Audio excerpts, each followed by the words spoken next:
Quartier de Marta Sud à Santiago. Alexandra est une survivante, elle se le rappelle chaque jour. Avec son amie Nieves, elles ont connu l'horreur et les viols pendant la dictature de Pinochet. 40 ans après les faits, elles ont décidé de porter plainte contre l'État chilien. Le motif, violence politique sexuelle.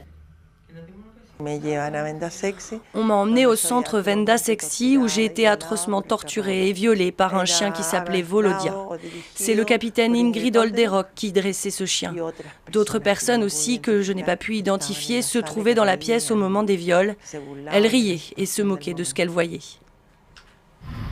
L'amie d'Alexandra Nieves est spécialement rentrée des États-Unis pour témoigner dans le procès.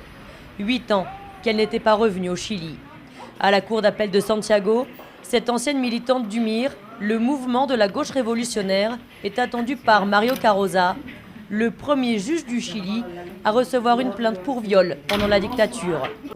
Nous avons une dette envers les victimes de torture. Nous n'avons pas enquêté sur ces crimes avec la même rapidité que pour les disparitions et les exécutions. Et nous avons une dette encore plus grande envers les femmes, car elles ont subi des mauvais traitements, inhumains, ce qui laisse bien évidemment des traces. Nous n'avons pas résolu la question de la violence sexuelle politique. Aujourd'hui, personne n'est condamné au Chili pour avoir violé pendant les années de plomb. Nous nous rendons à Renca, un quartier populaire et communiste du nord de Santiago. C'est ici que vit Manuel Rivas.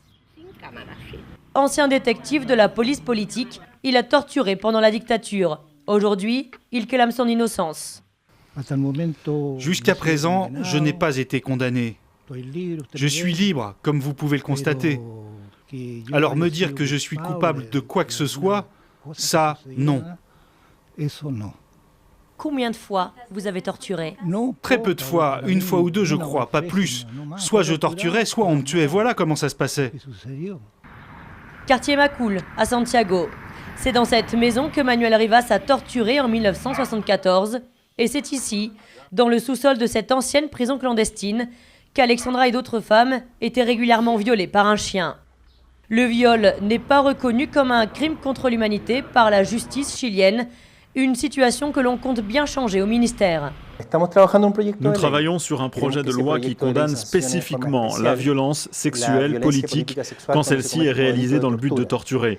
Nous voulons présenter ce projet de loi au Congrès dans les plus brefs délais. Les condamnations seront élevées, au moins 10 ans de réclusion, jusqu'à la prison à vie, voire la perpétuité incompressible. Et en attendant ce projet de loi, les victimes de sévices sexuels pendant la dictature réclament toujours justice.